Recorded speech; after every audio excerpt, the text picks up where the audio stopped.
Muito bem, muito bem.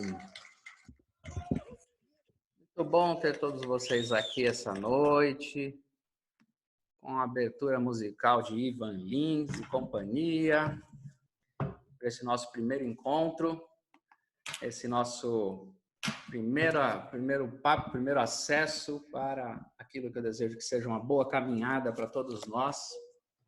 E como é a primeira vez, eu estou aqui aguardando um pouquinho para começar de fato, porque tem gente que eu sei que está entrando. Eu vou acompanhando aqui na lateral os que estão chegando e conto com a ajuda de vocês aqui para me dizer sempre se está tudo certo, se está tudo adequado, tá bom? Queria fazer um convite para vocês todos. Primeiro que vocês me ajudem a dizer se está tudo bem. Vocês têm que me contar se o áudio está bom, se minha voz está certa, se eu estou aparecendo bem aí para vocês. Como é que está sendo, tá? Esse nosso encontro está sendo gravado e a gente vai poder depois assistir de novo tudo direitinho. É muito bom ter todos vocês aqui que já entraram. A Jéssica acabou de me dar um sinal dizendo que está tudo bem. Aqui no bate-papo vocês já estão se falando, é muito bom. Raí já disse que está tudo certo. A Alessandra, a Jéssica, que bacana. A Júlia estava cantando aqui junto com a gente enquanto o Ivan cantava. A canção linda. E eu vou recebendo, as pessoas estão entrando. Cada vez está chegando mais gente para a nossa fila aqui. Queria fazer um pedido para você, que é muito legal, é muito bom para mim, que você entre com o seu vídeo. Se você tiver em condições de aparecer publicamente aqui comigo, você entre. Porque assim, não sei se você está percebendo, mas até me conta isso. Eu fixei a minha tela para aparecer. É só a minha tela que está aparecendo, não é isso? Me explica isso, me conta aí, me ajuda a enxergar bem esse negócio. Pelo que eu estou imaginando, é só a minha tela que está aparecendo para vocês, não é? Vocês não... Nenhuma outra tela está aparecendo por aqui, não é verdade? Então, o que eu quero?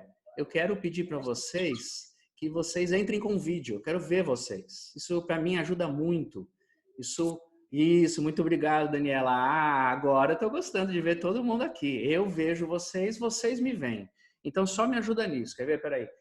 Meninas, me ajuda numa coisa. Keila, é só minha tela que você está vendo aí? Não. Está vendo todo mundo? Dá para ver todo mundo. Tá, então vamos lá. Se eu quiser, dá para ver todo mundo. Tá, agora eu quero que você veja só a minha, exibir só o anfitrião. Quem que você está vendo agora? Estou vendo a Jéssica. E eu? Você ainda não. Ainda não sou só eu? Não. Eu posso ver só você numa janela. E na janela do lado é que você vê todo mundo, não é isso? Beleza, então tá bom. Mas o que eu estou querendo falar para vocês aqui, gente, ó, é que é muito legal para mim ver vocês juntos comigo aqui, entendeu? Então, eu quero que vocês abram o vídeo. Que bom, ó, tô vendo bastante gente abrindo o vídeo. Que legal. Sejam todos bem-vindas, todos bem-vindos. Uma das razões de eu entrar para a gente conversar através da plataforma Zoom é justamente isso, a gente criar um pouco mais de proximidade nesse tempo em que nossos encontros só podem ser virtuais mesmo. Então é legal, é muito bom para mim poder ver você aqui também. Então sempre que você puder, entre, vai ser muito bom. E vamos usar o bate-papo que aparece aqui na tela. Várias pessoas já encontraram, já estão escrevendo, já estão conversando comigo. E a gente pode se comunicar bastante aqui através dos bate-papos aqui, tá bom? Você pode fazer anotações, mandar perguntas e tudo mais. A única coisa que a gente precisa é manter os microfones fechados, para o único som agora gravado ser esse som que vem do meu microfone aqui. De vez em quando vocês vão ouvir os meus cachorrinhos chorando e nos chamando a atenção, mas isso vai ser muito legal porque eles fazem parte desse encontro aqui. Então, aqui em casa nós temos 2 cachorros e um gato. E a Amora tá chorando ali, ó, você tem que ficar de olho nela. A Keila vai até mostrar a Amora para vocês ali, ó, ela tá chegando perto da Amora. Como vocês veem, a Keila está comigo aqui em casa e ela vai mandar para vocês o making-off desse nosso encontro. Nós temos um grupo de gente inscrita aqui maior do que o que já conseguiu entrar, então as pessoas vão entrando aos poucos. E eu quero lembrar você o seguinte, que esse nosso encontro, todos os nossos encontros vão ficar também gravados, tá bom? E você vai poder assistir de novo e vai poder assistir quando não puder estar aqui comigo ao vivo e tudo mais. Se você ainda não se inscreveu no grupo do Telegram, o que é difícil, a maioria absoluta de vocês já entrou no grupo de Telegram, mas se por acaso você entrou aqui sem o grupo do Telegram, em algum momento aqui eu vou colocar no bate-papo para você entrar. Porque nesse grupo eu vou mandar dicas de leitura, vou fazer um acompanhamento semanal mais próximo e tudo mais. Por exemplo, eu vou tentar ajudar aqui alguém. Enquanto eu estou conversando com vocês, ainda tem gente precisando entrar e que está com dificuldade. Então, eu vou só mandar aqui para o próprio grupo lá para a gente conseguir todo mundo entrar, tá bom? Tenham paciência, porque esse é o primeiro dia, o primeiro encontro. Mas nós vamos chegar num bom tema aqui, numa boa conversa, e vai ser bem bacana. Você sempre pode se conectar pelo computador, pode se conectar pelo celular, você vai se conectar da maneira que você puder, tá bom? Eu vou de vez em quando compartilhar com vocês algum texto aqui, dividindo a tela, mas na maioria do tempo eu vou estar falando com você. Então, se você tiver necessidade de ler o texto da Bíblia, pode ler online, pode ter seu texto sagrado aí na mão, seu texto impresso. Aliás, faz muito tempo que eu não abro uma Bíblia impressa.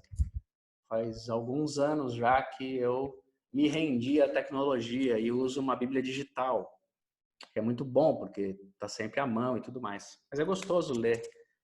Eu lembro de uma pessoa que falava que era gostoso ouvir o barulho da Bíblia enquanto a gente procurava o texto. Estou aqui com a minha. E a turma está entrando, Muito bem. Hoje nós vamos começar o nosso encontro sobre a vida de Jesus. E eu tenho grandes expectativas para não somente essa noite, mas para esse nosso tempo aqui, essa nossa caminhada. Falar sobre Jesus de Nazaré é a tarefa que eu cumpro há mais tempo na minha vida, com maior dedicação, com maior interesse. A vida de Jesus de Nazaré é o fundamento das coisas que eu penso. A vida dele são as lentes com as quais eu enxergo o mundo, a realidade. A vida dele é uma bússola da minha própria caminhada, da minha própria jornada. E como eu faço essa leitura também, procurando encontrar na minha própria vida, na minha própria alma, essa história, essa vida de Jesus, a leitura de Jesus ela é existencialmente a matéria que me faz. Então é isso que eu vou compartilhar com vocês aqui nesses dias. Todos que vão entrando são muito bem-vindos, é muito bom ter todos vocês aqui. Acabei de ver a Larita entrando com a Clarinha. Ela deu tchau para mim, a Clarinha. Volta depois, viu, Clarinha? Entra de novo. Um beijo para você. E vamos começar a nossa conversa aqui essa noite. Hoje eu quero falar com vocês sobre o mundo em que Jesus Cristo chegou. Lembrei de uma coisa importante. É sempre muito bom a gente ter secretários e secretárias dos nossos encontros, gente que enquanto a gente está conversando gosta de anotar, fazer algum resumo, alguma coisa assim. Se você gosta, faça, porque vai ser muito útil no nosso grupo do Telegram depois. Então, podia ter avisado isso antes lá no grupo para você já vir preparado. Mas enfim, se você tiver condições, gosta de fazer isso, faz aí resumos que são legais, às vezes tópicos que as pessoas vão aproveitar depois, tá bom? Se durante a minha transmissão você perceber alguma coisa errada, levanta a mão e fala, fala de novo, que acabou o áudio, acabou o vídeo, cortou, para a gente ter bastante isso daí, tá bom? Então, quem quiser anotar, anote, depois me conta como é que ficou o resumo.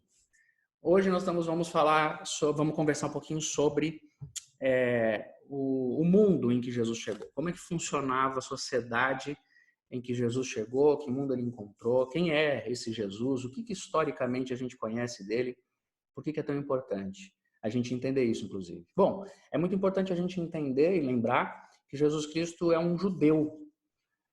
Ele vem de um povo, ele tem um endereço, ele tem uma história muito importante da antiguidade do mundo, uma história que vem dos primórdios das civilizações. Cada vez que a gente ouve falar das civilizações antigas, como o Egito, a Babilônia, a Síria, depois Grécia, Roma, a gente precisa lembrar, se localizar, entender que o povo de Israel faz parte desse mesmo grupo de nações fundantes da humanidade. E Jesus vem de um grupo chamado Grupo dos Judeus.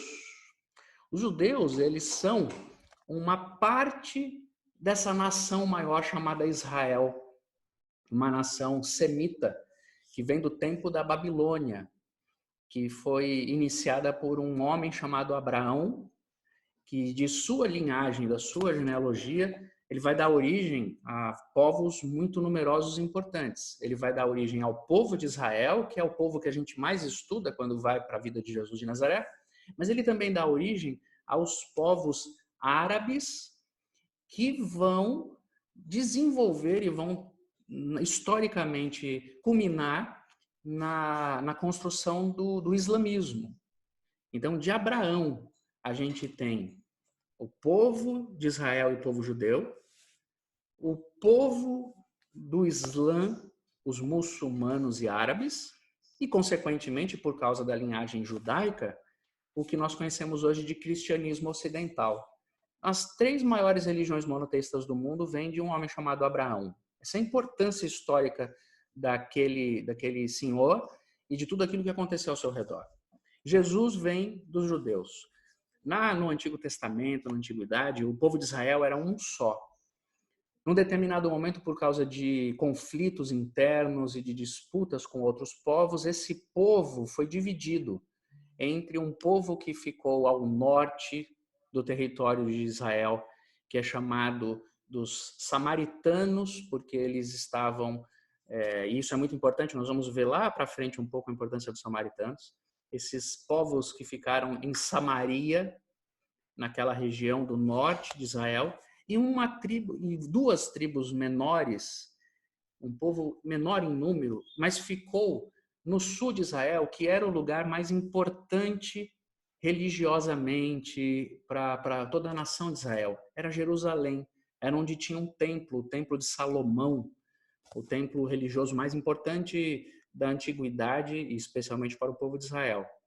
E desse povo lá de baixo que ficou em Jerusalém, uma das tribos é a tribo de Judá, é daí que vem o nome de judeus. Nesse momento houve uma divisão do povo de Israel. O grupo de Israel que ficou com o Reino do Norte acabou se misturando muito culturalmente com tantos povos diferentes durante a história que eles quase se perderam. Vão dar origem a um povo muito conhecido chamado samaritano, que é um povo que tem uma relação bem forte no Novo Testamento. A gente vai se encontrar com esse povo aqui andando atrás de Jesus. E o povo judeu, que é um povo que ficou mais fortalecido, ele manteve suas raízes religiosas, étnicas, manteve sua pureza racial, e eles então se tornaram chamados, foram considerados o povo escolhido, que é o povo judeu. É dali que Jesus vem. E quando Jesus Cristo aparece, ele aparece e vai ser narrada a sua vida e sua história, depois a gente vai ter essa construção, nesses 4 evangelhos que a gente tem no Novo Testamento. Mateus, Marcos, Lucas e João. São 4 os primeiros livros do Novo Testamento e são nesses 4 livros que a gente vê a narrativa da vida de Jesus, com muitos detalhes históricos muito importantes. Poucos personagens da antiguidade tiveram a história registrada em detalhes tanto quanto Jesus. Há outros textos, outros registros sobre a vida de Jesus, que são outros evangelhos que não vieram compor o que a gente chama de Bíblia hoje, porque não foram textos considerados como puros, como o mais próximo da realidade, quanto esses textos que nós temos aqui: Mateus, Marcos, Lucas e João. Nesses 4 evangelhos, a gente vai encontrar a maioria das histórias de Jesus presente nos 4. Na verdade, não. A maioria presente em 3. Mateus, Marcos e Lucas. Esses 3 registram a maior parte das histórias e as histórias em comum. João vai registrar algumas dessas histórias. E algumas são registradas nos 4 evangelhos todos. E cada um deles teve um interesse por trás desse registro. Isso é bacana a gente entender, porque nós vamos fazer essa leitura daqui para frente e tudo, e para que você sempre tenha isso em mente. Aliás, é muito importante entender que nós, quando olhamos para a Bíblia, não estamos vendo um livro só. Nós estamos vendo 66 livros. A palavra Bíblia vem do grego biblos, que quer dizer biblioteca. É um conjunto de livros. A Bíblia é uma palavra que está em plural no grego. A gente trata no singular, a Bíblia. Mas para o grego, quando eles falavam biblos, eles estavam falando um conjunto de livros. São livros, o plural. Então, esse conjunto de livros que nós temos aqui são 66 livros. E, aliás, algumas outras tradições cristãs incluem mais livros do que outras. Tudo isso por algumas razões que eu vou falando aos poucos para vocês, para não se tornar um assunto técnico, que não é o que eu quero. Eu vou dando insights, informações aqui, mas a gente sempre vai falar mais sobre a vida de Jesus, tá bom? Agora, esses livros todos foram escritos, cada um com sua intenção, cada um no seu contexto, cada um com a sua linguagem. Portanto, eles precisam ser interpretados e olhados a partir desse cuidado interpretativo. Quando foram escritos, para quem foram escritos, de que maneira foram escritos. Quando a gente vai ver 4 textos escritos numa mesma época, a gente já vê uma diferença bastante grande entre eles por razões históricas, contextuais, de interesse, de intenção. Então, é bom a gente ter em mente isso. Quando a gente lê um texto da Bíblia, nós estamos lendo um texto humano também. É pela fé que nós acreditamos que Deus nos fala através desse texto. Mas o processo de escrita dele é bem humano. Foram mais ou menos 40 pessoas diferentes que escreveram esse texto, esses textos todos, né, da Bíblia inteira, numa distância de tempo de mais ou menos 1.500 anos. Esses textos foram escritos em 3 continentes diferentes, foram escritos em 3 idiomas diferentes, por pessoas que são desde camponeses simples até reis. Então, o olhar de cada um deles está presente aqui. O contexto de cada um, a limitação de cada um, o conhecimento de cada um. O mundo que um homem como Moisés conhecia há 2.500 anos antes de Jesus era um mundo. Nos dias de Jesus, os apóstolos conheciam um mundo diferente do que Moisés conheceu e o próprio Jesus. Todos eles estão permeados por seu tempo, sua cultura, seu processo, suas limitações, seus preconceitos, e tudo isso está dentro da Bíblia. Então, embora a gente entenda pela fé que Deus fala conosco através da Bíblia, que Ele quis nos dar um recado, e eu acredito nisso, embora isso seja verdade, é também verdadeiro que este livro é um livro humano, que o processo de escrita dele não é mágico, não é sobrenatural, mas é humano. Homens que foram inspirados por Deus escreveram, homens e mulheres inspirados por Deus escreveram esse texto. Mas todos os seus processos humanos foram respeitados na confecção desse texto. Não houve um processo de invasão espiritual que tirasse do escritor a sua humanidade. Não, eles estavam completamente tomados de toda a sua humanidade quando produziram esses textos. E é por isso que quando a gente lê Mateus, Marcos, Lucas e João, a gente encontra diferenças de linguagem, de observação do local. É interessante que você vai ler, por exemplo, Mateus contando uma história em que Jesus aparece num monte. E aí quando Lucas vai contar essa história, ele fala que Jesus estava num vale. Muito provavelmente, o que acontecia era que Jesus subiu num platôzinho mais alto, num grande vale onde havia uma multidão de gente. Mateus, quando olhou, falou, Jesus subiu ao monte. Lucas, quando falou de um jeito abrangente, falou, Jesus estava no vale, onde muita gente estava junto, entende? São esses detalhes humanos do texto que enriquecem muito a história e fazem a gente se aproximar disso tudo. Mateus, quando vai escrever, ele dá uma importância especial ao fato de Jesus ser um judeu. Para Mateus isso é muito importante, porque Mateus está se comunicando com o povo de Israel. Ele quer que o povo de Israel acredite que Jesus é o Messias que foi profetizado para o povo de Israel no Antigo Testamento. Então Mateus vai nos contar, logo no início do seu texto, que a genealogia de Jesus vai até Abraão, que eu já falei para vocês um pouquinho sobre a importância desse camarada chamado Abraão. Ele é tão importante para o povo de Israel e que, ao povo de Israel descobrir que Jesus faz parte da genealogia de Abraão, isso confere credibilidade para ele. Então, deixa eu ouvir quem é esse Jesus que vocês estão falando. Vocês estão dizendo que ele é filho de Abraão. E ele vem numa genealogia imensa, ligando Jesus ao seu pai, ao seu avô, ao seu bisavô, e vai ligando, até chegar em Abraão. A importância da genealogia para o povo de Israel é imensa. A gente sabe que isso é verdadeiro até hoje, no nosso contexto histórico dos dias de hoje, porque o povo de Israel foi um povo que viveu fora do seu território durante muito tempo. A nação de Israel moderna, ela estava fora do país Israel, daquele território que é chamado de Palestina, que hoje ali eles estavam fora daquele território desde o ano 70 da nossa era. Portanto, durante quase 2000 anos, eles ficaram fora do seu território. Eles foram voltar para o território deles em 1948, depois da Segunda Guerra Mundial, quando os judeus foram dizimados pelo nazismo, e que por causa do mundo e do nascimento da ONU e toda aquela questão de vamos nos unir para proteger os povos, o povo de Israel voltou para o estado da Palestina, onde ali também viveu conflitos e vive conflitos até hoje. Agora, esse povo viveu espalhado. Então, para eles, a importância da genealogia é imensa, porque a maneira como eles se ligam à sua história não é via propriedade, não é via produção cultural. Eles ligam-se à sua história através de duas verdades: a sua genealogia e o seu texto sagrado. É o que liga esse povo numa cultura milenar. Então, o povo de Israel dava muita importância para a genealogia. Por isso que Mateus começa contando a genealogia de Jesus, que além de ser um bom estímulo para você guardar, para dar nome nos seus filhos, tem nomes maravilhosos aqui, já pensou nisso? Esrom, guarda para você pôr no seu filho, o nome de Esrom. Obed, olha que nome maravilhoso para você pôr no seu filho. Salmão, olha aí, ó.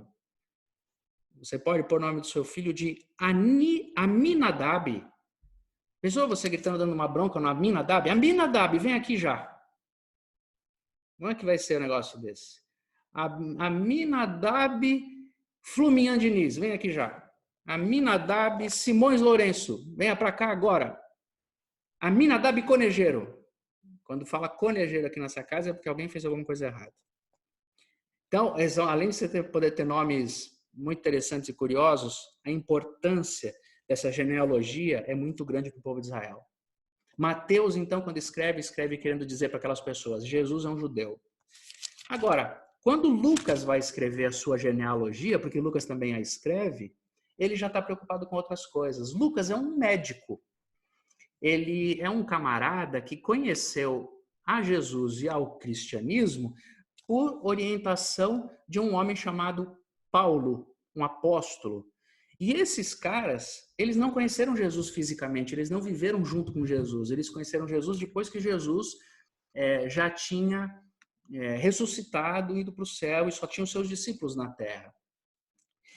E Lucas é um camarada que ouviu sobre Jesus pela boca de Paulo e de outros apóstolos, mas essencialmente de Paulo, e ele então foi escrever a sua história. E é interessante que, se você notar na leitura do Lucas, que o Lucas vai ligar a genealogia de Jesus até Adão. Ele não para em Abraão, ele chega até Adão. Porque Lucas não está preocupado com o povo de Israel principalmente. Ele não quer escrever um texto para o judeu entender. Ele já está mais preocupado que os não-judeus entendam o evangelho. Porque ele e o Paulo, no início da igreja cristã, tiveram uma atenção especial para os não-judeus. E o Lucas, que sendo um médico, que tendo um olhar muito atencioso para as questões sociais da sua época, no seu registro do Novo Testamento, ele coloca muito a presença das mulheres, dos doentes, das crianças, dos idosos, porque o Lucas é um homem preocupado com as questões sociais do seu tempo. Ele dá muito mais importância para esses grupos de pessoas que eram desprezados naquele tempo. Ele dá muita importância em mostrar o quanto Jesus valorizou cada um desses grupos que, de modo geral, a população não dava atenção. Mateus não está muito preocupado com isso, ele está preocupado com Jesus judeu. Lucas está querendo mostrar que Jesus andou entre todas as pessoas. O que Lucas queria dizer é, Jesus não é para os judeus somente, Jesus é para a humanidade. Jesus é além da religião, Jesus é além da tradição religiosa, Jesus é muito maior do que tudo isso. De tal maneira que a gente precisa dizer que Jesus vem de Adão, Jesus vem do primeiro homem, Jesus é a nova humanidade. Essa é a importância que Lucas dá para a questão, para o texto. Nós vamos perceber muitos detalhes na nossa caminhada que o Lucas nos dá maior atenção para esses grupos e para as pessoas que a religião não prestava atenção. Se você for ler o texto de Marcos, você vai descobrir uma coisa interessante. Marcos, que também não é um homem que andou com Jesus. Mateus andou com Jesus, Mateus foi um apóstolo de Jesus. Marcos não. Marcos era mais novo. Ele era uma criança nos dias de Jesus e se tornou um jovem quando Jesus já tinha morrido e ressuscitado. E estavam só os seus discípulos na terra. E o João Marcos, embora tenha conhecido Jesus, o nome dele é João Marcos, o Marcos, embora tenha conhecido Jesus, mas ainda criança, ele teve um interesse muito grande sobre a vida de Jesus. Isso é tão interessante que ele foi o primeiro a relatar a história de Jesus. Ele escreveu o evangelho dele antes de Mateus, que era um apóstolo, antes de João, que era um apóstolo. O Marcos foi o primeiro a escrever. E ele teve uma escrita que os estudiosos chamam de jornalística. É interessante, o Marcos escreveu como se fosse no Twitter. Bom exemplo aqui pra gente. O Marcos escreveu Twitter. Ele escreveu em 140 caracteres. Ele era resumido na história. Ele escreveu rápido, ele tinha uma agilidade. Enquanto os outros deram detalhes da genealogia de Jesus, Marcos não fez isso. Ele foi direto no assunto, falou que Jesus veio dali e tal, mostrou a vida de Jesus, pulou uma porção de etapas. Enquanto Lucas fala com detalhes das relações pessoais de Jesus, o Marcos não. O Marcos é um tuiteiro. Ele escreveu twitters, o evangelho dele foi recolhido ali do Twitter. E o Lucas não. O Lucas foi para o Facebook. O Lucas postou foto da família de Jesus. O Lucas escreveu. O Lucas fez textão. O Lucas é do Facebook. O Marcos é do Twitter. E o Mateus tinha um blog bem fechado só para judeus. O Mateus não ligava nem para o Twitter nem para o Facebook. Ele fez um blog. Já o Marcos não. O Marcos é um twitteiro que era rápido na sua descrição e não deu muitos detalhes para nós. E quando os apóstolos foram escrever seus evangelhos, eles pegaram o texto do Marcos, quase que dizendo, vamos ver o que esse menino escreveu aí? Vamos ver o resumo que esse menino escreveu para a gente lembrar das histórias. E aí eles fizeram isso e escreveram. Marcos, então, nos oferece poucos detalhes. Ele é um resumão, ele é um tuiteiro da situação. Já João, que é o outro evangelista, quando vai apresentar para a gente Jesus, ele, de todos os escritores, ele é o mais contextualizado com a cultura grega e a cultura romana. Ele apresenta Jesus de um jeito bastante metafórico e filosófico. Ele quer dialogar com a cultura grega daqueles dias. A filosofia grega já existia como um berço de ensino para a humanidade absurdo e estabelecido. Todos já conheciam, todos os estudiosos, os homens pensadores eram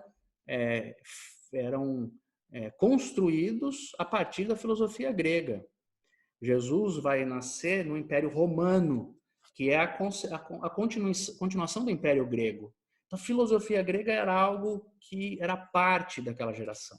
Enquanto os gregos nos legaram a filosofia, a política, a medicina, os romanos nos legaram o direito e também a política romana, que é impressionante. Essas realidades que nos fazem como mundo ocidental vêm dessa origem toda ali. Então, o João, que embora tenha sido um apóstolo de Jesus e também vinha de uma classe social bastante simples, trabalhadora na base, ele era um pescador, não um estudioso. Dos apóstolos de Jesus todos, o único que era estudioso era o Paulo. Todos os outros eram pescadores, carpinteiros, um fiscal do imposto de renda aqui, ali, como o próprio Mateus, que tinha um conhecimento da língua, mas ele tinha um conhecimento judaico muito grande do mundo. Ele era um judeu com pouco conhecimento aberto, abrangente da sociedade. O João nos mostra na sua escrita que ele assimilou esse mundo grego e esse mundo romano. E de todos eles é o que melhor dialoga com o mundo filosófico. É por isso que quando João vai escrever, ele nem se preocupa com genealogia, porque ele não quer falar para judeus. Ele não se preocupa quase nada com as informações e os nomes judaicos de Jesus.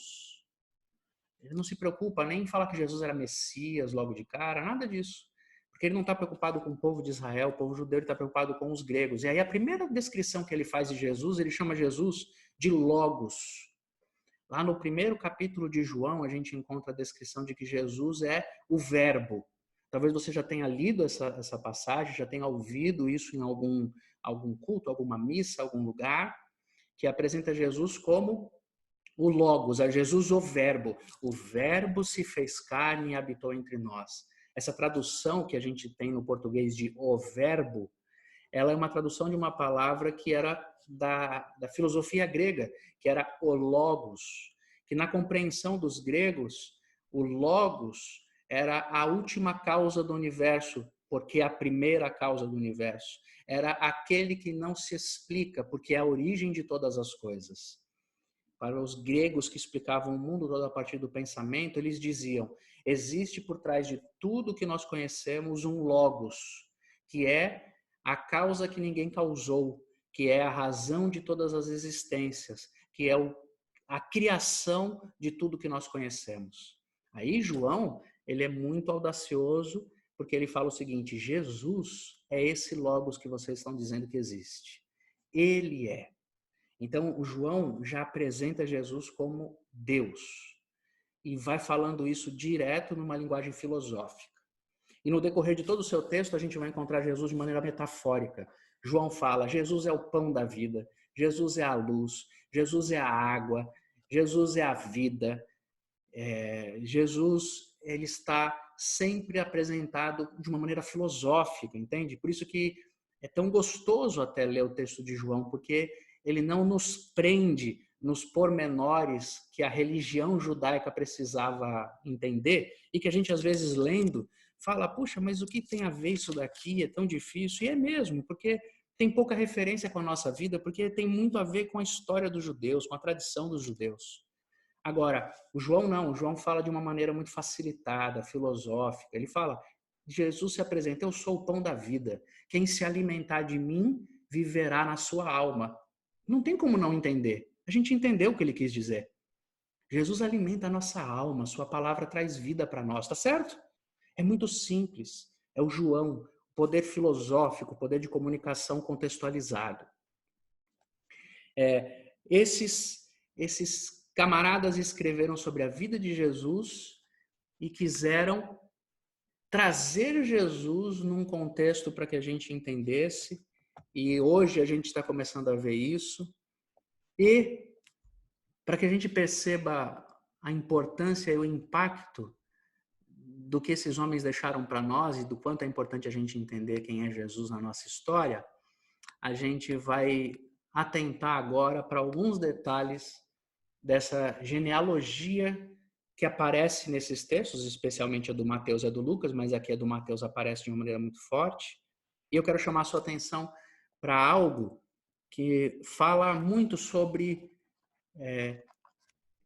quem são as pessoas que fazem parte da história de Jesus, quem são as pessoas que trouxeram Jesus ao mundo e pela condição que elas são apresentadas na história, por quem elas são, elas trazem uma lição, uma mensagem muito importante para cada um de nós sempre. Porque você imagina o seguinte, eu estou falando para vocês que Mateus é um camarada preocupado em escrever uma genealogia que apresente Jesus como um judeu autêntico, descendente de Abraão, diretamente descendente de Abraão, para mostrar a pureza de um judeu. Para um judeu daqueles dias, os homens eram importantes e as mulheres não.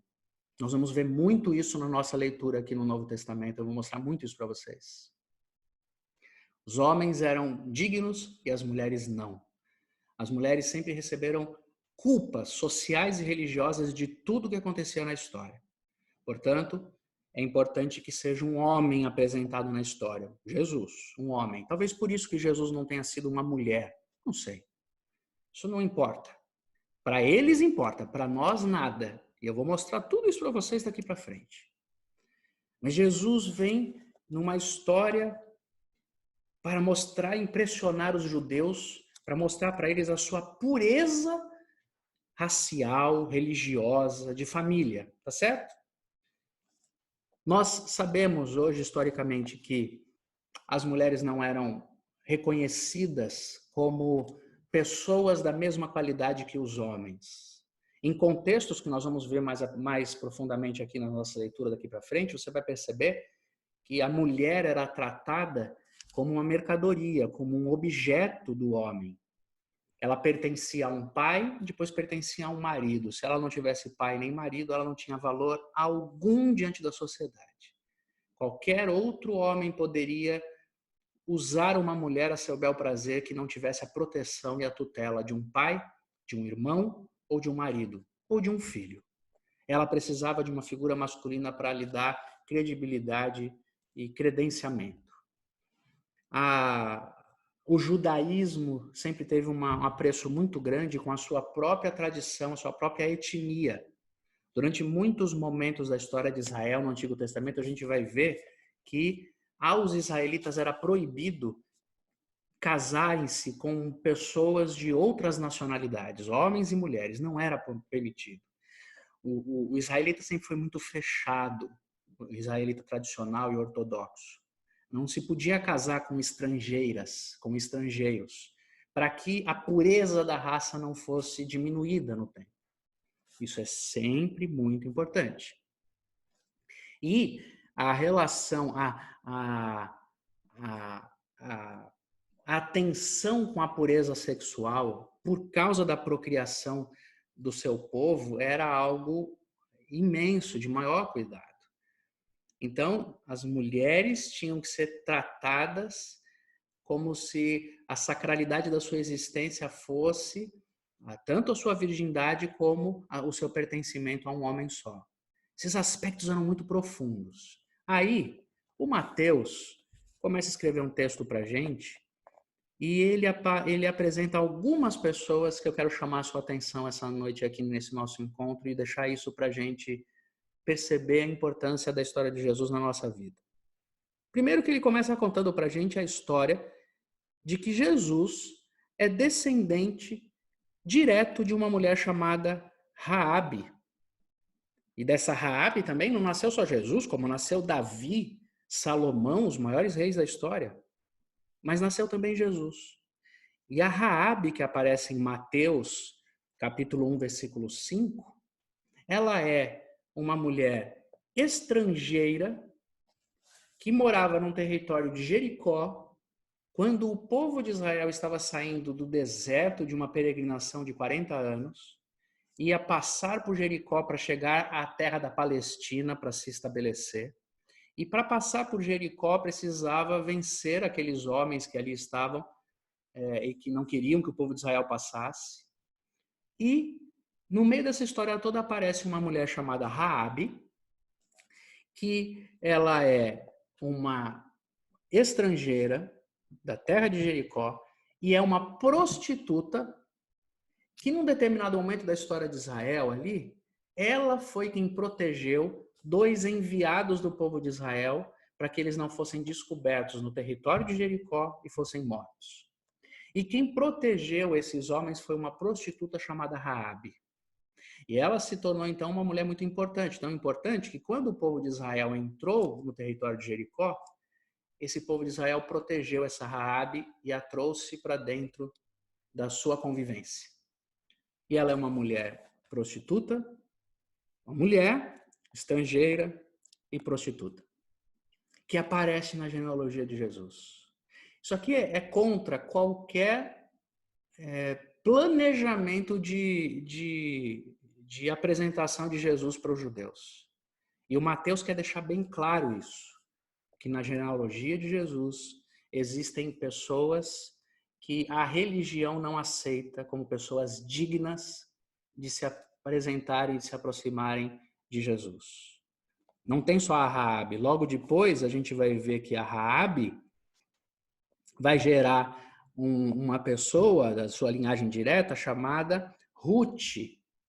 A Ruth é uma mulher também estrangeira que, tendo vivido na terra de Jerusalém, porque se casou com um judeu, voltou para Moabe, uma terra de inimigos do povo de Israel. Uma mulher estrangeira. Uma história riquíssima, a história dela. Uma história muito bacana no Antigo Testamento. Ela aparece na genealogia de Jesus, com uma mulher estrangeira que não era judia e que entra como uma intrusa aqui nessa história toda. Logo depois, a gente encontra o maior escândalo da antiguidade. Se diz que Davi, o homem e o maior rei que Israel já conheceu, depois de vencer muitas batalhas, um homem que escreveu salmos maravilhosos, que viveu uma comunhão com o Criador que foi extraordinária, o Davi cometeu adultério com uma mulher, obviamente, e não precisaria ser tão óbvio, mas naquele caso ali foi o que aconteceu. Viveu uma relação adúltera com uma mulher chamada de Betseba.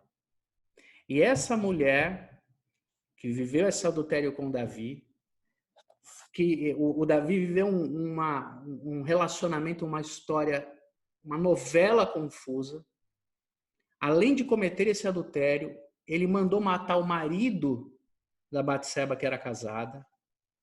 Viveu uma crise absurda de arrependimento.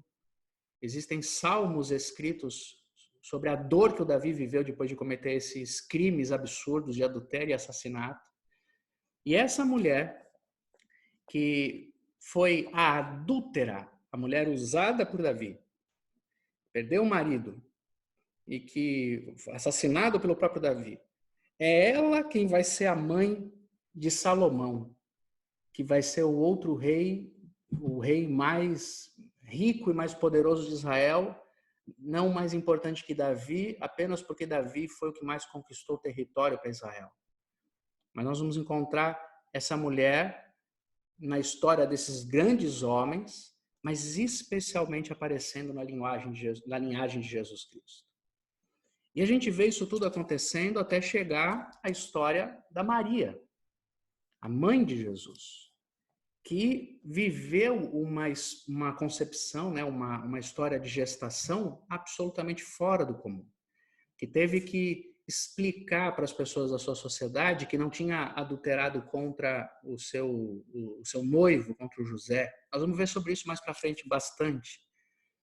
Nós estamos vendo todas essas mulheres aparecendo na história de Jesus contra todas as evidências de pureza da raça. E isso, com esses detalhes toda na genealogia dele, isso tem uma mensagem muito forte, uma intenção muito forte, de mostrar para aqueles homens imediatamente naquele contexto, mas para que chegasse até os nossos dias hoje, para mostrar que Jesus na sua história, na sua mensagem, no seu evangelho, chegando até nós. Jesus não é aquilo que muitas vezes a religião tenta impor sobre ele. Jesus não é aquele que exclui pessoas por causa de suas histórias, por causa de suas famílias, por causa de seus comportamentos, por causa de seus desvios. Seja por qual motivo que a sociedade lhes coloque uma ideia de que eles não são dignos. Jesus não faz isso. Jesus não é aquele que trata cada um de nós com base em todos os preconceitos e estigmas com que a sociedade nos trata, com que a religião trata e com que a gente muitas vezes trata. A mensagem que essa genealogia trata é que Jesus veio para trazer a sua mensagem, o seu evangelho e a sua vida de salvação para todos os seres humanos, e não somente e nem principalmente para aqueles a quem a religião identifica como dignos dessa mensagem e dessa chegada. Porque essa é uma linha de corte entre tudo aquilo que a religião de Israel produzia e aquilo que Jesus vai trazer.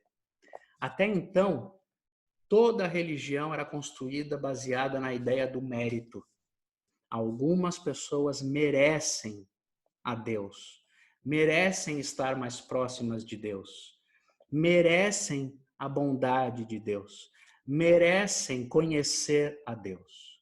E esse é um engano que a gente acaba assumindo e reproduzindo em tudo que a gente vê e fala. A gente faz isso muitas vezes, a gente trata a vida olhando para algumas pessoas e como seres iluminados e dizendo, essas pessoas estão mais próximas de Deus. Olha como ele fala, olha como ela fala, olha como ela canta, olha como ele canta, olha o que ele mostra. Olha isso. Nós somos seres preconceituosos, o nosso olhar sempre está limitado pelo que nós enxergamos de modo muito raso, muito limitado. Então, nós temos a tendência de determinar, a partir dos nossos preconceitos, quem são os elegíveis para estarem perto de Jesus, para receberem as coisas de Deus, para entenderem a Deus, para falarem com Deus. Com quem Deus se importa hoje? A gente elege pessoas para isso. E geralmente nós fazemos isso baseando-nos na ideia do mérito social, coletivo, religioso e moral. Há algumas pessoas que a gente diria, essa não está perto de Deus. Essa aqui, Deus não olha para eles. Não é possível. E muitas vezes nós olhamos para nós mesmos e dizemos, Deus não vai olhar para mim nunca. Aliás, se formos honestos e honestas, nós vamos ter esses sentimentos dentro de nós. Para mim, não. Comigo, não. Eu não mereço que Deus me olhe, eu não mereço que Deus me atenda, eu não mereço. E por que é tão importante que a nossa primeira leitura, quando a gente abre o Novo Testamento, logo de cara aparece isso pra gente? Por que essa genealogia de Mateus é tão importante? E por que eu quis deixar isso para nós aqui no nosso primeiro encontro? Para que a gente trate isso todos os dias no coração. Não é mérito. Não é o que a sociedade elege como pessoas aceitáveis. Jesus nos ama, Deus se revela, Deus é bondoso com todos os seres. Não com os religiosos, mas com aqueles que são considerados estrangeiros à religião. Jesus não ama e não se revela e não cuida somente daqueles que têm religiões cristãs, católicos, evangélicos, espíritas. Jesus não olha só para os religiosos. Jesus vem para aqueles que não gostam de religião também. Jesus não veio somente para o que nós chamamos de seu povo, porque é interessante que antigamente o israelita falava, o povo de Deus é o povo que nasceu do nosso sangue. Por isso a importância da genealogia. Nós, hoje em dia, das religiões cristãs, dizemos, Jesus veio para a nossa igreja. Não é? Jesus veio para os batistas, Jesus veio para os presbiterianos, Jesus veio para os católicos, Jesus veio para para os assembleianos, Jesus veio para os neopentecostais. A gente diz, Jesus veio para o meu povo. Hoje a gente não diz que Jesus veio para o nosso sangue, a gente diz que Jesus veio para a nossa doutrina. E não é incomum você perceber os movimentos religiosos afunilando cada vez mais, diminuindo a entrada do mundo para aquilo que eles chamam de salvação. Jesus tem que parecer com um evangélico, senão só pode encontrar a Jesus se a pessoa parecer evangélica brasileira, que tem comportamentos, tem cultura, canta canções. Olha como a gente faz. Se você pegar o evangélico de uma região do Brasil e pegar o evangélico de outra região do Brasil, você vai ver diferenças. Quanto mais a gente vai vendo diferença, mais a gente vai expulsando as pessoas desta comunidade que Jesus Cristo veio trazer para perto dele. Nós vamos chamando de estrangeiros. Nós vamos chamando de estrangeiros. Se não canta as minhas músicas, não é do meu grupo. Se bebe ou não bebe, não é do meu grupo. Se usa roupa curta ou roupa longa, não é do meu grupo. Se é evangélico ou se é católico, não é do meu grupo. A gente vai sempre criando essas realidades. E todas elas vão se tornando o nosso olhar xenófobo para a vida. Nós não fazemos mais isso através de sangue, mas fazemos através da religião, da nossa intolerância. Começamos a chamar de estrangeiros todos aqueles que não falam como nós. Uma das coisas muito importantes que me fizeram vir aqui chamar vocês para esse encontro é porque aqui eu não vou falar de religião. Aqui eu vou falar de Jesus. E não quero e não vou permitir, inclusive na nossa conversa, que nossas peculiaridades religiosas se sobressaltem aqui. Elas não são importantes. Você tem sua religião, você tem seu credo, você tem sua família, você tem sua tradição, você tem sua história. Nós não vamos falar de nenhuma delas. Aqui, nós não vamos olhar para ninguém como estrangeiro. Nós todos estamos na genealogia de Jesus. Não importa de que nação religiosa você venha, todos nós podemos estar na genealogia de Jesus. Vocês entendem isso? E uma outra maneira de diferenciação que é errada, é religiosa, é limitante, está errada, é a diferenciação moral. Nós costumamos eleger alguns comportamentos inadmissíveis para a fé cristã. Não, essa pessoa de jeito nenhum que tem Deus ou pode encontrar Deus. E infelizmente, e de modo muito flagrado, as religiões geralmente tratam com rigor, na maioria das vezes, os pecados sexuais. O comportamento, a tendência, o condicionamento, a identificação sexual, tudo isso é usado. É interessante que eu já não sou, mas enfim, tem uma tradição e uma origem muito religiosa, como muitos de vocês aqui. Então, nós, os religiosos, temos uma tolerância imensa com a maldade, com a fofoca, com a mentira. A gente volta até em genocida, mas a gente não tolera pessoas que tenham comportamentos sexuais que sejam diferentes do que a gente está chamando de o padrão da vida para todos os seres humanos. Você percebe isso? Na genealogia de Jesus, as prostitutas aparecem e não há nenhum pudor dos registros históricos em as colocarem como mulheres que fazem parte de sua história. Aliás, a presença das mulheres consideradas indignas nos dias de Jesus é uma presença constante ao seu lado o tempo inteiro. O convite que eu lhe faço para a gente caminhar com Jesus vai ser um convite de incômodo. É muito interessante isso, quando a gente fala assim, eu vou andar atrás de Jesus. Se prepara. Porque quando você fala, eu vou andar atrás de Jesus, você vai olhar para o lado e vai encontrar gente que te incomoda fora da fila. gente que te incomoda no supermercado, gente que te incomoda nas redes sociais, mas que Jesus chamou também para andar do lado dele. Um convite para andar atrás de Jesus, para andar com Jesus, é um convite para a gente se quebrantar e tirar do coração, o máximo que a gente puder, todos os bloqueios de preconceito que a gente carrega. Quanto mais religiosa é uma proposta de ensino, mais ela se apega à diferenciação, a excluir os outros. Como eu chamei vocês aqui para uma caminhada de leitura dos evangelhos que vai ser feita com base num olhar bastante humano e contextualizado de Jesus, e não da minha tradição religiosa, porque para mim ela não interessa agora nem um pouco. Como eu vou lhe chamar para isso, então eu vou também chamar você para uma caminhada perigosa. Essa caminhada vai mexer com as nossas estruturas. Então você, depois desse nosso primeiro encontro, vai ter a chance de desistir ainda. Eu não quero que você desista, fique comigo. Mas vai ser incômodo. Porque a gente vai mexer com coisas que, opa, peraí. Quer dizer, então, que Jesus aceita isso aí? Essas pessoas andam com Jesus? Você vai ver pessoas andando com Jesus que você fala, meu Deus do céu. Nós vamos ficar incomodados. Mas são incômodos santos, resgatadores, que transformam a vida. Sabe por quê?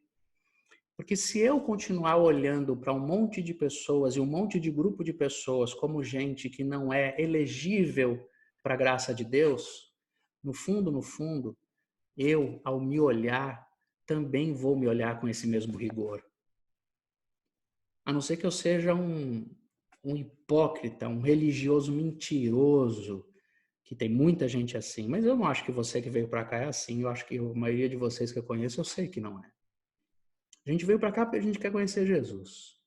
E se eu ficar julgando muitos outros, eu também vou me julgar desse jeito. Eu também não vou acreditar que eu posso me aproximar de Jesus, porque eu tenho história de vida. Eu já fiz coisas que eu não gostaria de ter feito. Eu já vivi relacionamentos que não foram bons e adequados. Eu tenho pensamentos, intenções, desejos que eu não vou contar isso para vocês aqui, porque são vergonhosos. E também não peço que você me conte, não, porque eu não quero ouvir, não, porque eu vou ter vergonha de ouvir algumas coisas que você pensa. Nós somos assim. E se Jesus não pode aceitar essas pessoas que a gente diz são horríveis, então ele também não vai me aceitar. Agora, se Jesus é esse, para quem não há limite para aproximação, venham todos, então eu também posso ir. E é por isso que eu sigo a Jesus. Porque eu sei que ele é misericordioso, cheio de graça e aceita todos nós. É muito importante isso, gente, porque quanto mais preconceito eu tenho sobre aqueles que eu repudio e trato como pessoas não elegíveis para a graça, quanto mais preconceito eu tenho, maior também é o peso que eu tenho sobre mim mesmo e o que me distancia de desfrutar de Deus.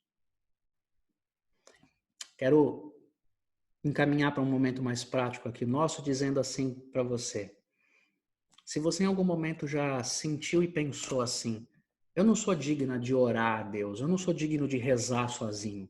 Eu sempre preciso procurar o meu padre, o meu pastor, alguém para interceder por mim, porque eu não posso orar, eu não sei orar, eu não sei o que eu vou falar. Essas pessoas que sabem orar e rezar, elas estão perto de Deus. Imagina que Deus vai me ouvir. Eu não conheço a Bíblia. Inclusive, entrei nesse grupo do Alexandre para ver se eu consigo conhecer um pouco, porque eu não conheço, eu nunca li, eu não sei. Às vezes você olha para a vida e sente um pouco isso. É como se você estivesse se sentindo estrangeiro de Deus. E a minha palavra para você hoje é: isso não é verdade. Deus está perto de você, sempre esteve perto, Ele sempre ouviu suas orações. Aí você talvez diga assim, não, mas eu não sei orar e rezar sozinho, eu nunca orei. Orou sim. Não, eu nunca rezei sem estar na igreja com meu padre. Ah, rezou muitas vezes. Como que você pode dizer isso? Ah, eu tenho certeza do que eu vou te dizer.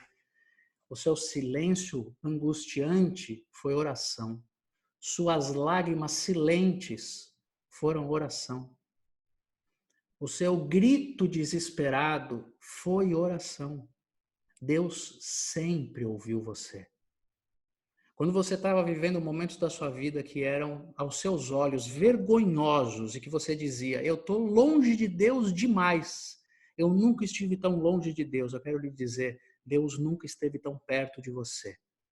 Que você vai perceber, caminhando atrás de Jesus nessa leitura, que Jesus tinha uma mania de ir atrás das pessoas que estavam nas piores situações da vida. Ele não ia para o templo atrás dos santos. Ele ia na lama atrás dos pecadores. Sabe quando você se sentiu a pessoa mais indigna do mundo? Quando você se sentiu o homem mais indigno do mundo? Era provavelmente no momento em que Deus estava mais perto de você, se aproximando de você.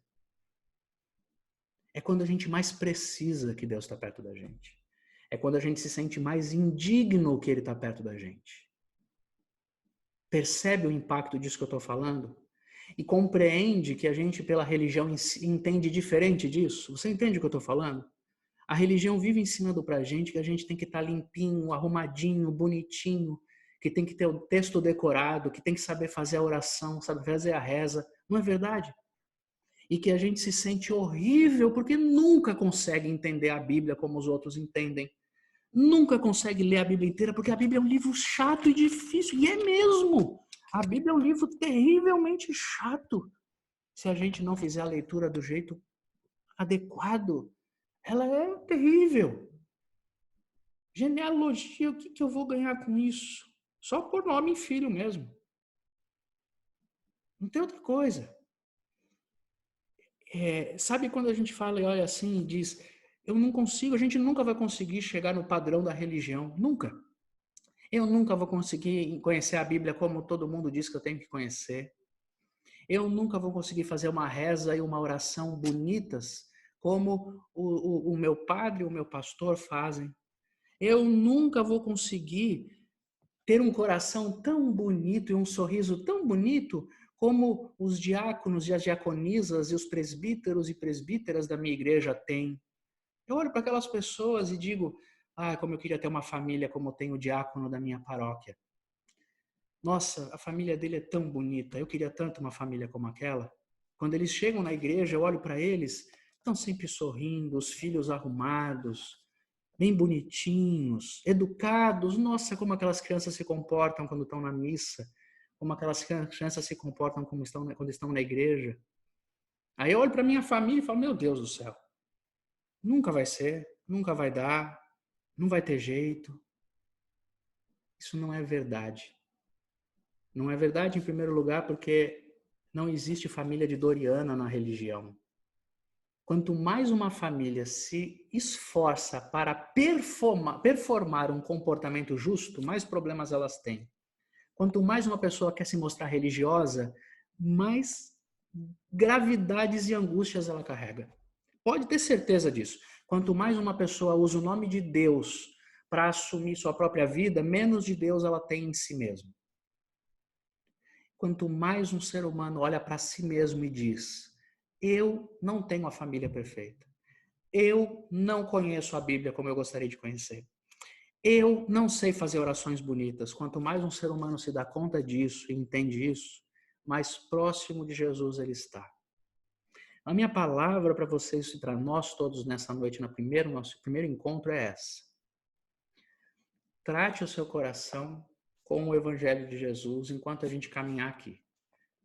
Porque Deus sempre esteve muito perto de você. Não importa quantas vezes você já se sentiu indigna ou indigno dessa aproximação. Deus não está esperando você conhecer tudo que você pode conhecer, se matricular num curso bíblico para poder ouvir sua voz. Ele já te ouve sempre. Não importa qual seja o seu conhecimento religioso, se você foi batizado numa igreja, se você fez catequese numa igreja, se você fez curso de liderança numa igreja, nada disso importa.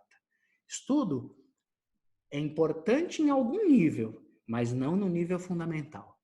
No nível fundamental, a única coisa que importa é você olhar para o seu próprio coração e dizer assim, eu aceito que Jesus olhe para mim. Eu vou acreditar que Ele ouve até o meu silêncio. Eu vou acreditar que Ele se interessa até pelos meus ambientes mais sombrios. pelas minhas maiores limitações. Eu vou acreditar. Eu vou aceitar essa genealogia para mim. Então, meu convite para você é a gente encerrar essa minha palavra, que agora eu quero te ouvir, na genealogia, relendo sempre essa genealogia e incluindo o seu nome aqui. Você fale assim, nesse grupão de gente aqui, também está um Alexandre.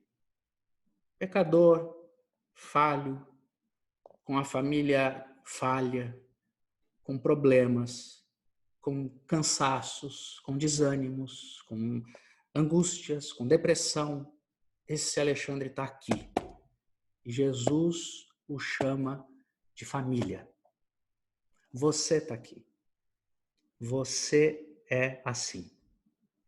Alguém amada e amado por Deus. E foi isso que Jesus Cristo, e foi isso que os evangelistas quiseram nos dizer logo de cara com a genealogia de Jesus. Amém? Esse conteúdo fez sentido para você? Então agora eu quero te ouvir. Eu vou abrir o bate-papo. Eu vou ler aqui. Quero pedir para você abrir seu vídeo e seu microfone, se você quiser e puder. Se você quiser escrever no bate-papo, faça isso. Se você quiser falar agora, eu quero te ouvir. Se você quiser escrever, eu quero ler e a gente bater papo e tentar responder aqui as coisas todas. Eu estou me organizando aqui para poder ouvir você melhor. Vamos lá. Fique à vontade, se você quiser abrir já seu microfone e falar, fale comigo. Depois eu volto para o bate-papo, eu também respondo o que tiver aqui. Tá bom? É com vocês agora.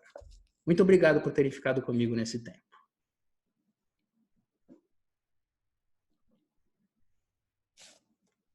Você consegue abrir seu microfone direto. Se você não conseguir e quiser falar, levanta a mão que eu te ajudo. Eu abro o seu microfone. Aqui, pronto, estou ativando. Ó, ativei um microfone aqui. Alguém levantou a mãozinha e vai falar conosco. Eu. Oi, minha querida. O seu nome aparece para mim como iPhone aqui. Qual é o seu nome? Ah, é Nilza Nadai. Mais Nilza. fácil. Nilza. Que bom que você conseguiu entrar, Nilza. Seja muito bem-vinda. Ah, é uma briga, viu? Consegui atrasado, mas eu consegui. Muito bom, valeu a pena. Muito bom, Nilza. É isso aí. Muito obrigada. Vou segui-lo. Muito obrigado por ter entrado e você sempre vai ser bem-vinda aqui e no nosso grupo lá do Telegram para a gente conversar e bater papo também lá, tá bom? Tá certo. Então, tá Obrigada. bom. Ótimo. Muito bom. Eu estou lendo aqui no bate-papo já, a própria Jéssica comentou que é mais difícil de falar aí, agora eu entendo, mas pode escrever, tá bom? Não tem problema, é só escrever se quiserem, se tiverem dificuldade para falar por causa do horário ou do vídeo. Eu sei que tem gente que vai entrar de pijama, na caminha, nesse semifrio que nós já estamos vivendo aqui no nosso outono. Eu estaria a mesma coisa se eu fosse você, então se você não quiser entrar, não tem problema. Mas se você quiser falar, fale comigo. Ó, eu vou abrir aqui o microfone de alguém que entrou conosco aqui, escrito Moto G6. Levantou a mãozinha aqui. Você levantou a mão aqui agora? Fala comigo aqui, Moto G6. Oi, boa Isso. noite. Boa noite, querida. Qual é o seu nome para todo mundo saber? Então, nem sabia que não tinha aparecido meu nome, me desculpa, tá? Meu nome é Tânia. Tânia, muito bem. Tânia, Tá? seja bem-vinda. Obrigada. Eu queria agradecer, adorei o conteúdo desse primeiro dia, tá bom? Muito bom. E fiz algumas anotações aqui, algumas reflexões, tá? Ótimo. E concordo com muita coisa que você disse. Na verdade, eu concordo com tudo aqui, tá? Porque eu também tenho esse pensamento que Jesus ama todos nós, né? E eu vejo que muitas vezes os julgamentos eles estão através de nós mesmos, né? Eu acho que a gente que tem o hábito de julgar o outro, muitas vezes por não entender e respeitar a crença de cada um, o estilo, o modo de vida, e deveríamos amar mais, né? Enfim, quero te agradecer mesmo. Eu vou precisar sair, tá bom? Porque o meu jantar já está pronto e eu vou precisar sair da aula e até o próximo encontro. E um beijo bem grande para todo mundo que está aí. Muito obrigado por ter entrado, Tânia. Deus abençoe você. Volte sempre, esteja conosco e vamos caminhar juntos. Ah, e esse seu resumo aí, manda para mim, por favor, que eu vou mandar lá no grupo do Telegram. Quero ver, tá bom? Não, mas é um resumo de anotações minhas. Tá Se uma você quiser... rabisqueira aqui. Ah, eu vou Não, gostar. Se você quiser, tira uma foto e manda para mim. Manda um tá. jeito. Eu vou refletir. Eu vou ficar com vergonha por enquanto. Mas muito Então tá bom. obrigada aí. E um Tá abraço para sua esposa. Que Deus abençoe o casal, tá bom? Obrigado, amém. Fica com Deus, tá?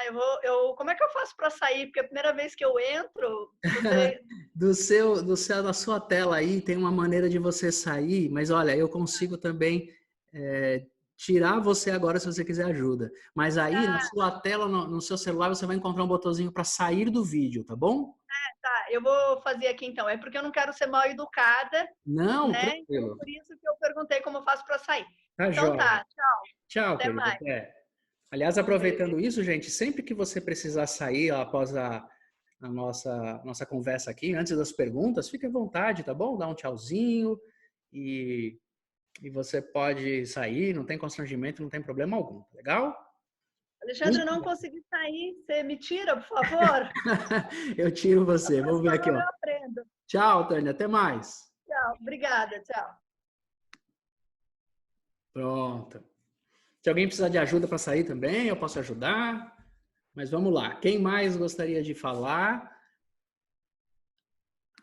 Não. A senhora quer falar? Pode falar que eu abri seu microfone de novo. Oi, está me ouvindo? Estamos ouvindo.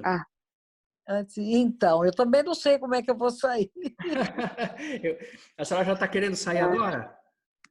Eu não sei, porque como entrei também como ela pela primeira vez, eu não estou acostumada a mexer com isso, é meio estranho.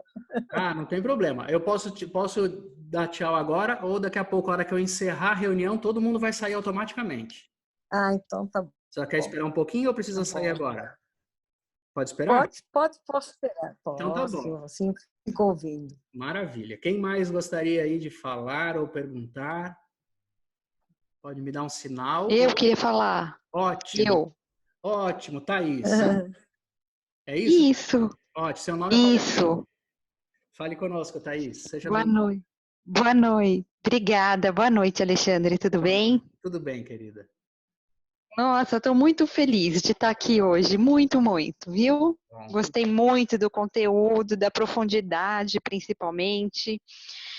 Na verdade, eu queria só fazer uma colocação, não sei se é uma colocação, uma pergunta, mas você fez uma fala assim bem forte, né? Que fala que quanto mais eu anotei tudo aqui, quanto mais performática uma família aparenta, mais problemas ela carrega, né? Uhum. E aí eu vejo assim que no nosso meio, né, nós que somos evangélicos, né, e frequentamos uma igreja, né, seja ela a placa que ela tiver, frequentamos uma igreja, parece que a gente é muito convidado o tempo todo a ser essa pessoa tão perfeita e tão performática, né? Então, assim, né, e você sabiamente disse sobre que Jesus conviveu e falou com muitas pessoas, vou usar uma palavra feia, assim, que fora da curva, né? A mulher samaritana, né? Ele conviveu e para ele, nos textos, eu percebo assim que não tinha problema nenhum. Né? No texto bíblico não tem problema nenhum. Só que aqui na rua, quando a gente sai na rua, a gente tem esse preconceito, né? Então, eu vejo isso, por exemplo, na igreja evangélica geral, eu vejo assim, que o casamento é super valorizado. Então, assim, aquele que não casou até os 40 anos, já fica meio de fora, o divorciado, né? Uhum. Então, eu percebo um pouco disso, que nós somos convidados a ter acho que assim, uma espiritualidade meio forçada nesse sentido, sabe? A mostrar o que muitas vezes Deus poderia usar na nossa vida para crescimento, né? Porque se eu sou tão perfeita, eu não preciso crescer, né? Já está tudo pronto em mim, né? Muito Vai bem. muito de, né? Vai muito de encontro ao que, não sei se você já leu alguma coisa sobre Paulo Freire, ele falava do homem inacabado, né? Uhum. E eu acho que como cristãos nós temos que ser inacabados, porque a gente tem tudo para aprender com Jesus. Uhum, exatamente. Isso mesmo, Thaís. Você está enfatizando a importância da gente entender isso, que os nossos discursos preconceituosos, né, a construção religiosa que exclui as pessoas, não é a maneira como Jesus Cristo viveu e se mostrou nos evangelhos. Então, nós estamos sendo convidados a andar atrás de Jesus e isso vai mexer com as nossas estruturas, vai mexer, vai nos incomodar nos nossos preconceitos. E, por favor, eu quero o seu resumo, hein? Com certeza. Você quer o quê? Por e-mail, por foto? Me fala como você quer que eu mando. Pode mandar por e-mail. Se você mandar por e-mail para mim, melhor, que aí eu mando para todo mundo, a gente vai guardando isso como histórico, pode ser? Beleza, claro. Depois você me dá seu e-mail. Eu mando. Eu vou anotar aqui já. Quem quiser já ter meu e-mail também, já pode ter, ó. Alexandre Robles, está aqui no bate-papo aqui, tá bom? É só copiar aí, quem quiser, quem precisar. Aliás, gente, isso é muito importante, hein? Nos nossos processos aqui, se você quiser conversar comigo pessoalmente, falar sobre alguma questão, pode falar comigo através das redes sociais, me chamar no e-mail, que eu acabei de passar para você. O meu número, a maioria de vocês tem, porque tem meu WhatsApp, tem meu Telegram, mas está de novo aqui o meu número para vocês, tá legal? Podem me chamar para atendimentos terapêuticos, aconselhamentos. Eu estou sempre à disposição para a gente marcar se for necessário, tá bom? Eu vejo aqui as pessoas concordando com isso, falando sobre Jesus andando sempre com a galera curva de rio, como a Ana Mari nos falou aqui, é isso mesmo. Muito bom, vamos lá. Quem quiser mais falar, pode falar, abrir microfone, fazer perguntas, é com você ainda, tá bom? E quem precisar indo, pode ir saindo ou me pedindo ajuda aí, que também vai sair, tá legal? Boa Deus noite. abençoe, um grande abraço para você. Pode falar, quem me chamou agora, por favor? É a Ana Mari, tudo bem? Tudo bem, Ana Maria, deixa eu achar você aqui. Eu tô com um problema na minha câmera. Não tem problema, então tá bom, pode só falar. Aliás, quem tá sem câmera quiser falar, consegue falar, tá vendo? Só pelo áudio aí. Pode falar com a gente, Ana Mari, por favor. Primeiro, boa noite, foi muito interessante o estudo. Eu gostaria de fazer não é uma coincidência, mas assim, eu faço parte de um grupo de estudos da igreja do qual eu sou membro. Uhum. E até antes da pandemia, a gente estava estudando um livro, A Vida Centrada no Evangelho, Sim. do Robert Kuhn. E aí, quando eu te acompanho já há algum tempo no Telegram, que você ia ter esse estudo sobre o Evangelho, Tá. E eu confesso que eu estava com um pouco de dificuldade para poder continuar o estudo sem o grupo. Uhum. Então, esse livro eu acho bastante interessante, que é A Vida Centrada no Evangelho. Vou colocar aqui. Pode coloca o autor também para mim. Eu não estou lembrando agora, eu vou dar uma olhadinha, tá bom? Tá, eu posso. Pode mandar Eu no não sei se eu bate-papo consigo aqui tirar também. foto e mandar por aqui também. Eu acho que sim, acho que você consegue até aqui no bate-papo mandar em arquivo aqui uma foto do livro. Você pode escrever aqui o nome do livro e o Eu vou autor. colocar o nome. Tá, aí eu vejo também para conhecer e dou minha opinião aqui, falo também sobre esse livro, tá bom? Tá bom, obrigada. Eu vou fazer para vocês aqui uma recomendação de uma série que nós assistimos aqui em casa, para quem eu já recomendei e tem gostado muito. E é uma série que, se você quiser assistir enquanto a gente está fazendo o nosso grupo, ela vai trazer um enriquecimento muito grande. Na Netflix é a série Madalena.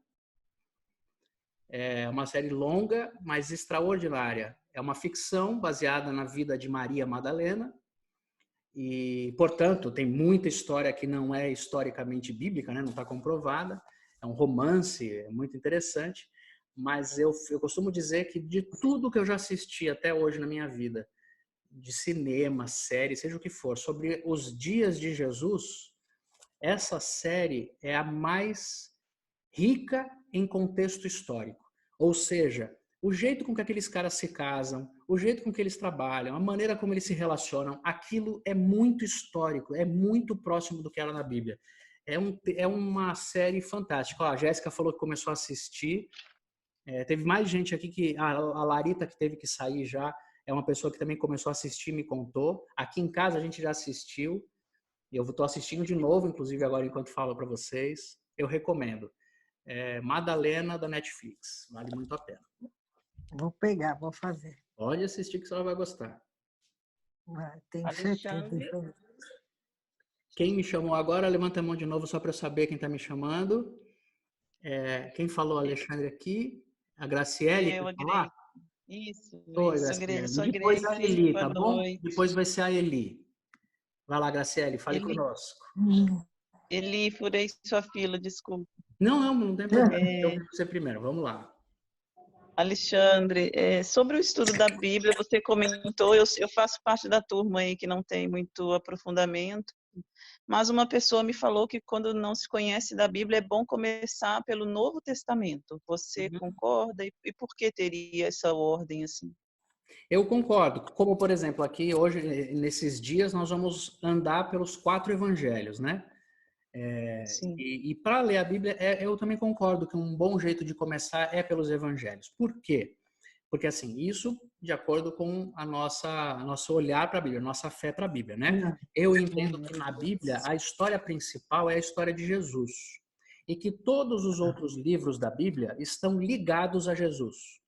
Ou eles apontam para Jesus, ou eles são escritos por causa de Jesus, e todos os outros livros, são interpretados a partir do conhecimento de Jesus que a gente tem. Jesus é a chave de interpretação, é a linha, o fio de ouro de toda a Bíblia, entendeu? Então, se a gente lê Jesus primeiro e conhece a vida de Jesus, aí quando a gente tiver interesse de ler o Antigo Testamento, a gente vai ler o texto do Antigo Testamento usando o filtro de Jesus. Porque lá no Antigo Testamento tem um monte de coisa que foi escrita que não vale mais, que não é prático, que não é utilizável, que não tem a ver com a nossa fé. É só história, que já em Jesus foi explicado, entendeu? E também do restante do Novo Testamento.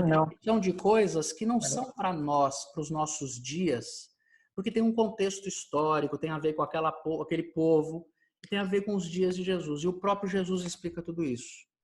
Então, quando a gente estuda aqui Jesus nesse grupo que eu estou falando para vocês, isso também dá condições para a gente ler melhor todo o restante da Bíblia se a gente tiver interesse de ler. Tá bom? Vocês vão me observar fazendo muita conexão entre Jesus e o povo do Antigo Testamento. Eu vou fazer muito essa conexão aqui para mostrar essa relação que existe direta das histórias todas, tá?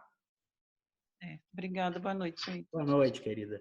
A Eli agora, cadê a Eli? A Eli tá aqui. Por favor, Eli, fale conosco. Isso. Boa noite, muito bom estar participando do estudo. Eu te conheci através das redes sociais, depois tive a oportunidade de te ver pregando algumas vezes em igreja, trazendo alguns estudos. Que bom. E hoje eu achei interessante que você fez essa caricatura aí do obreiro, da família do obreiro, né? Principalmente o pessoal que vem de uma igreja cristã, tradicional, tem muito essa caricatura religiosa. E quando você traz tanto de estudo textos, você consegue desvincular bem a religião de Jesus. E no dia a dia, eu queria saber quais ferramentas você usa para fazer essa separação da religiosidade versus o que realmente está na Bíblia. Porque para mim é um desafio. Tem hora que eu falo, nossa, a igreja está fazendo isso, eu me coloco na figura de, tipo, essa reação, né, não devia vir da igreja, dos cristãos. Uhum. Eu fico sempre nesse dilema da religiosidade, sabendo que eu tenho que pertencer, né, em um grupo, mas de alguma forma questionando algumas atitudes desse grupo. Uhum. Muito bom, Eli, muito boa sua pergunta. De onde você é, Eli? Onde que eu já fui? Eu sou de São Paulo, eu moro aqui na Penha e eu tive a oportunidade de te ver pregando em Itaquera. Você é amigo do Thiago Grulha, que é um cara que é da ZL também, que a gente acompanha, enfim. Sim, grande Thiago. Muito bem, que legal. Então, Eli, bom, assim, primeiro que o meu olhar para as escrituras foi me oferecendo também um olhar crítico e rigoroso para o ambiente religioso. Especialmente porque eu venho de uma tradição religiosa de muito tempo, né? A minha bisavó vai se converter numa igreja Assembleia de Deus evangélica pentecostal no início dos anos 30, 20 para 30 ali, nas décadas de 20 e 30. Então, eu tenho uma tradição, uma história familiar evangélica muito enraizada. Então, eu conheço muito esses bastidores todos. E quando eu me despertei para o estudo de Jesus e para essa sede por conhecer Jesus, eu fui logo percebendo que havia muita diferença entre todas essas tradições e o próprio olhar de Jesus. Quando eu fui estudar mais a vida de Jesus, eu fui perceber algumas coisas que você talvez esteja perguntando para mim na prática, o que eu olho para poder construir esse pensamento. Eu entendi a importância da história.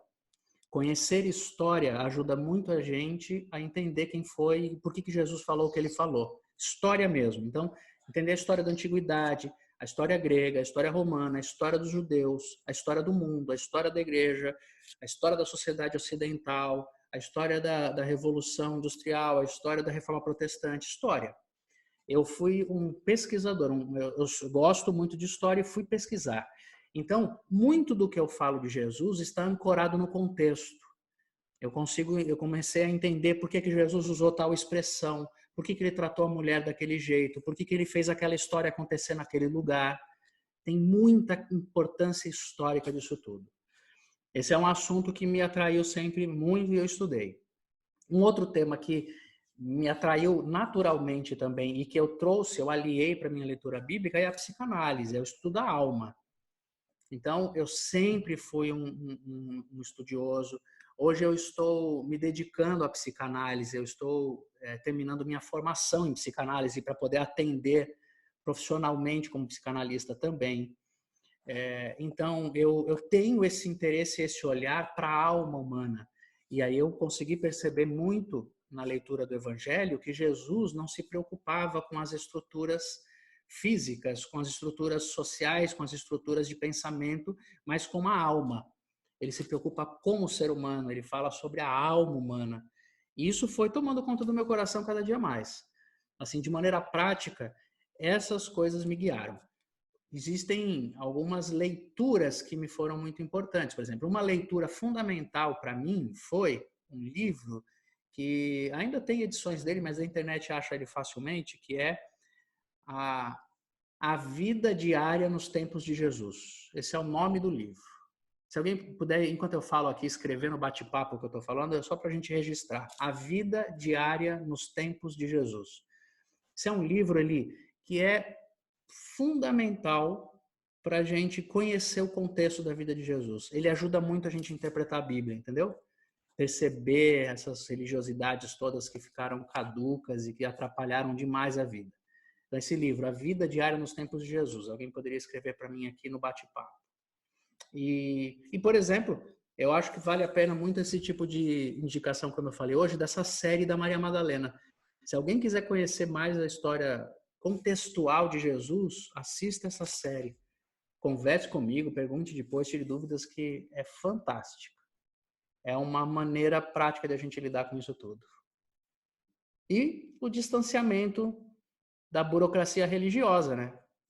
Eu sou um homem distante. Isso é importante, senão a gente não consegue fazer essas leituras. E muito bem, a vida diária nos tempos de Jesus. Muito obrigado, Laimons, pela sua contribuição aqui no bate-papo. E muito bem, então é isso ali. Entre algumas dicas e que eu também vou dando várias outras dicas no decorrer do nosso estudo aqui. Quem quiser mais falar, pode abrir o microfone. Eu estou lendo aqui algumas pessoas dizendo da importância de estarem conosco, da importância do grupo, dizendo tchau, dando boa noite, precisando sair. Foi muito bom ter todos vocês aqui comigo e conosco. Muito obrigado por esse tempo. Alguém abrindo o microfone ainda pode falar, se quiser. Grande Laimons, por favor, fale conosco. Tudo bem, Alê? Tudo bem, Bom falar Laimons? contigo. Bom, mais uma vez. Bem, boa noite, pessoal. Não, eu queria apenas, hoje, agora, 2 horas atrás, eu estava assistindo a live, está no YouTube já disponível, do Caio Fábio conversando com o Danilo Gentili. Ah, tá. Me surpreendeu muito. Eu já sabia um pouco da história cristã do Danilo Gentili. Olha só. E ali ele abre um pouco mais coisas que ele não tinha falado em entrevistas, nada. E ali com o Caio Fábio ele meio que rasgou o coração, falando de detalhes do convívio dele dentro do ambiente de igreja, tudo. Eu sugiro que o pessoal assista, tá no YouTube aí, Danilo Gentili, independente de gostar dele ou não, dos posicionamentos dele, mas acho que é legal essa oportunidade de conhecer um pouco da história de alguém interessante. O Danilo, ele fala muito, meu pai morreu, eu acabei de receber a notícia, o que me vinha era em tudo dai graças. A igreja me feriu e o que vinha era em tudo dai graças. O ambiente de igreja, aconteceu não sei o que, minha irmã morreu e em tudo dai graças. E falando em questão de livro, tem um outro livro do Ricardo Gondim, também eu esqueci o nome da moça que falou, a Eli. A Eli falou em relação à religiosidade. Tem o livro do Ricardo Gondim também, o que a igreja proíbe, a Bíblia permite, uma coisa assim. É um livro até antigo e muito interessante mesmo, Ricardo Gondim. Bacana, deixo aí como sugestão. Bom. E quero agradecer a Lê. Valeu, viu, Laimons? Bom estarmos juntos aqui. Obrigado. Valeu demais. Valeu.